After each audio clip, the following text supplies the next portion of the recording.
Logistics is, without a doubt, the e-commerce or the powerhouse of any e-commerce business. So the bar has been set very high by the e-commerce giants of the world, like Amazon. They've got their logistics fixed up. So it's up to everybody else, including the smaller guys, to match them. Here to tell us more about how logistics can make or break your online store is Brett Lewis.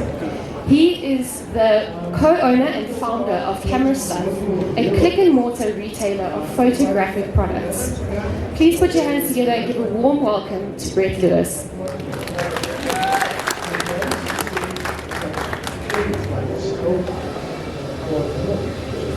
Okay. All right. Welcome, everyone. As you heard, I'm Brett Lewis. I'm the founder of Camera Stuff. Camera Stuff is a niche retailer of photographic products focused on the South African market. All right, my blame will come to me in a moment. All right, what I'm going to do today, so when I first got this topic, I was a bit uncomfortable with it, but it really is important in that Camera Stuff, about 4 to 6 years in, was seriously struggling with this logistics issue. We had pretty much hashed up our inventory. In fact, the whole supply side of our business was a problem, and it was going to kill us. And what I'm going to explain today is how it got into that pickle and how we got ourselves out of it. And what I'm going to be exploring a bit today are the 3 phases of supply and demand. So the first phase is when you're building your business. So you're getting that demand going, you're building your website, you're finding your shipping partners, you're getting your payment partners, you're getting your user experience sorted. And that's really phase 1 as I see it. Then phase 2 is when you bring the supply side. So now you've got the demand coming, you need to match the supply. And that's where we hashed up. And then the third phase, which is where we find ourselves now, is where you're scaling your business. You've got demand, you've got supply, you're managing them, balancing them, and bringing them up as you grow your business. So Camera Stuff we find ourselves in that third stage at the moment. So to give you a bit of context, we're a 9-person business, so not super huge. We ship about 900 orders a month. We're a hybrid business in that we sell online. We're very focused on online. We started as an online business. Our online business replicates our physical store directly. If it's in store and in stock online, you'll find it in the shop. The numbers we spend a lot of time on that. But we only sell about a third of our sales through our online business. We do a third through our physical store, our walk-in store, and we do a third of our sales through conversational commerce, essentially. So it's where we don't see the client, where they don't go to our website, but we help them via live chat or any of the other means in which we communicate with people. They end up sending us a proof of payment, and we ship the product to them. So that is one thing that differentiates Camera Stuff in the photographic industry, in that we're very committed to a multi-channel sales strategy, and that has worked for us. If you don't, in your business, sell through conversational commerce, please do. For us, we did it around COVID, but out of necessity, we kind of saw the opportunity. It represented 30% growth for us. So within a year, we were able to translate those clients into 30% more turnover. COVID for us has been a great thing. It hasn't been great for our competitors, but we've essentially doubled our turnover since 2019 to where we are last year. So we're on a nice growth trajectory, and part of it was sorting out our logistics, and I'll tell you more about that. And part of it was embracing this multi-channel selling model. Something else that differentiates us from other players in the South African market, in photography specifically, is that we committed early on to being an importer and direct reseller. So we don't do wholesale, and we buy a very small proportion of our products locally. So about 5% from local distributors. But our business model was always to offer alternate products. So you could go to your local camera shop and you could buy the Canon product. But my vision was to bring in alternate branded products that were as good as the Canon product, that would work with your Canon camera, but that previously you could only see and drool over on Amazon, but now you could buy locally. So that's essentially our business model. And today what I'd like to do is explain that predicament we got ourselves into and give you a few takeaways that hopefully will guide you as you grow, scale your business, so that you don't step in the same holes that we did. Could I see by a show of hand how many of you actively are running an e-commerce business or... Alright, so we've got a bunch, or any business. I actually find the differentiation between e-commerce and brick and mortar and click and mortar, for me it's all fuzzy. If you don't have a physical presence, you should look at having one. If you've got a physical presence, you definitely should have an online presence. If you're only selling to Randburg, you're missing out on South Africa. So definitely expand if you aren't. It's really worked for us. Camera stuff was initially, well, let me go back. In fact, what I'd like to do, my mom, I'm recording this mostly for my mom. She sent me this WhatsApp yesterday, which was pretty cool. She said, how's it be? I'm still sitting in my pajamas watching D-Day Darlings on YouTube. All right, she's 18 and old age home and she loves music on YouTube. I was just wondering if you're going to start to talk with how you sold your IT company. Then you didn't work for a while. You said you were the best paid pimp because you helped Ange. All right, just to give that context, my wife was doing massage at the time and I was helping out, so hence the pimp connotation. I asked you what you were doing and you said you were thinking and thinking. I said, Shirley would say you're living off Ange. Shirley's my mother-in-law and Ange is my wife. And I was. I did nothing for a year, and you'll understand why in a moment. Then one day you said to me, I'm going to open a camera shop, and I said to myself, oh dear, what now? Anyway, then I sat back and watched this business grow, and grow, and grow, on and on. Congratulations. So there's my mom. At least my mom's happy. And the time she's referring to, where I was thinking and thinking and thinking, I'd love to say I was building my dream. I'd love to say I had a dream. But actually what I had was a midlife crisis. And I really didn't want to go back to running my IT business. And being a geek and an introvert and interested in photography, I got camera stuff going.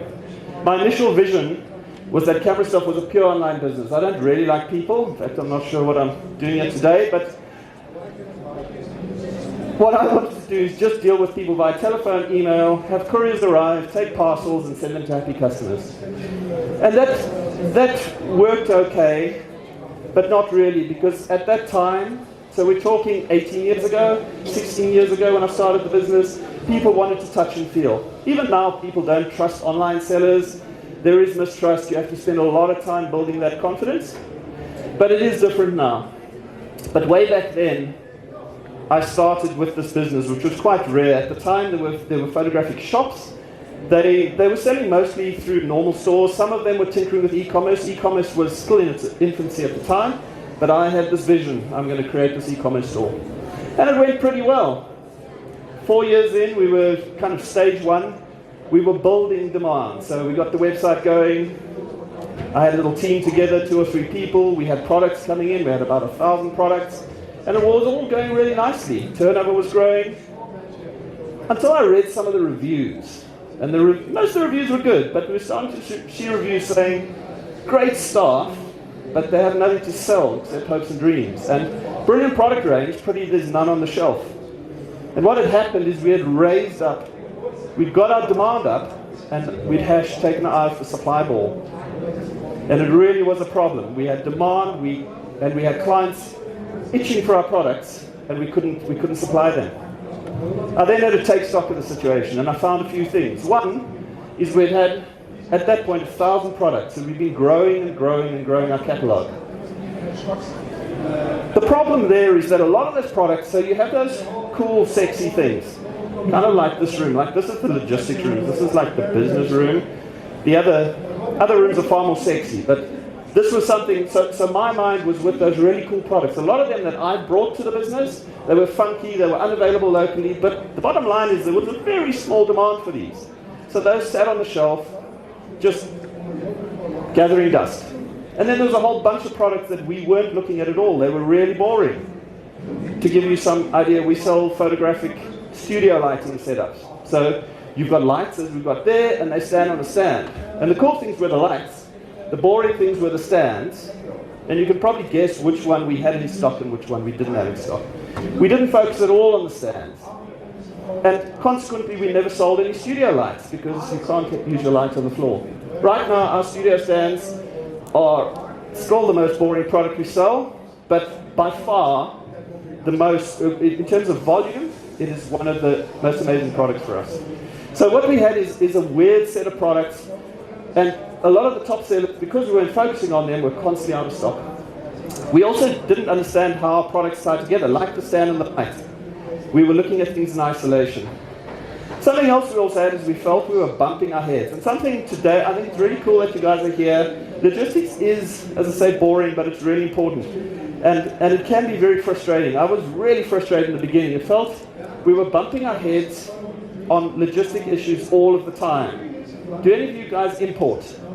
Any of you loving the journey with China and with COVID? It's really got complicated. But even before then, there's a lot of intricacies on something which on the face of it is quite simple, but you bump your head. Customs stops you. There's actually about 4 bunches of people that are going to stop your shipments. CBCU, Border Police, Customs.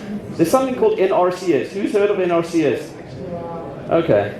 If I was sitting where you were sitting, I wouldn't have put my hand up. But I found out the one day, my shipping company called me and said, your container's stopped. I'm like, oh geez. And they said, by the way, they need you to send their NRCS certificates. I'm like, what's NRCS? And that was a time that I realized that I need to skill up. So in my little introvert, small world, I was going to leave everything up to the shipping companies. And at that point I realized that I need to skill up. And my advice to you is understand your products, understand how they fit into the whole life cycle from the factory to you, to your client, and try and preempt the difficulties you're going to have. And don't leave it up to someone else. Also be very fussy about who you use for shipping. Your shipping company is an extension of your staff. The service they offer you is the service you're going to pass on to your clients. If they don't offer you great service, you can't pass on great service. I'm extremely fussy. I went through many shipping companies, 2 or 3 a year. Right now we have a good one. We've been working with them for 5 years. So there are good companies out there. Just be really fussy and find a company that works with you. So just to give you an idea in terms of this growth, it was a Sunday morning. My wife and I were in bed. We were having one of those conversations. You may have had one. What happens if we won the lotto? Any of you had that conversation? Like, what do we do? For 50 million, we'll win the lotto. So we were talking about what happens if we won the lotto. We were also talking about how big camera stuff could get. At the time, camera stuff turnover was around 200,000 or 300,000. And I really dug deep and said with not a lot of confidence, I think I can take this to 500,000 or 600,000 rand a month. I didn't know how I was going to do it from that 200,000 rand base, but I had a feeling we could get there. Ironically, our current monthly goal is 3 million. So we far outstripped that. And aside from marketing, getting our head around logistics was one of the major things which I can attribute that growth to. We did things like understanding our products in terms of the lead time. We had totally got it wrong. If you import, even if you buy locally, if you're buying locally, you're going to find suppliers are out of stock of stuff, a lot. And it may be difficult to understand, but since COVID especially, it's really got tricky. I was chatting to Hilton at the back about just trying to get a container of goods from China, just trying to secure the container to get your stock in these days is a challenge. The prices have gone up hugely, 300% in some instances. So it's really got tricky. Not to say it wasn't tricky before, but it's trickier now. But where it's more difficult, there are a lot of opportunities. So understand your products, understand your lead times. What I did at one point when we were at that point, 4 years into the business, I looked at my products, I looked at each product, analyzed the sales. So you've got a lot of data in your business, and that's another bit of advice. Use the data in your business. It may be spreadsheets, but maybe it's a point of sale system, maybe it's your stock system. Use the data. There's lots of reports there. Some of the data that we then started to use was looking at our sales. So trying to predict. So on some products we've got a 6-month lead time. What are our sales now? Where are our sales going? What's our average sale? 2 minutes to go. All right, sorry, there won't be questions. I'm going to be walking around today. If any of you want to ask me any questions, please feel free to grab me. I'm happy to share anything. So it was about understanding those lead times, And then also understanding that relationship of products. So you've got some top sellers. So in Pareto principle, the old 80-20, embrace that.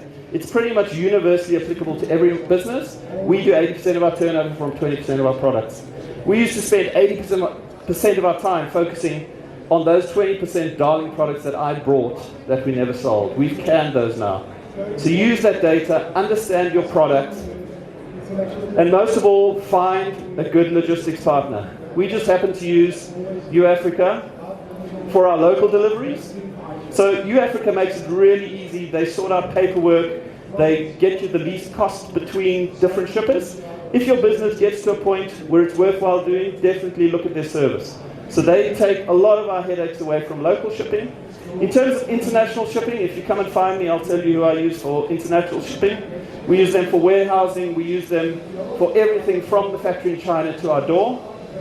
I've tried and tested. I'm extremely fussy. I'm a real pain in the butt. I'm sure no one wants to be a service provider for me. But these guys are happy to. So if you want their name, come and grab me and I'll certainly help you with that. So thank you for your time. I hope there's been at least one little nugget here that you can use. And enjoy the rest of your day. Thank you.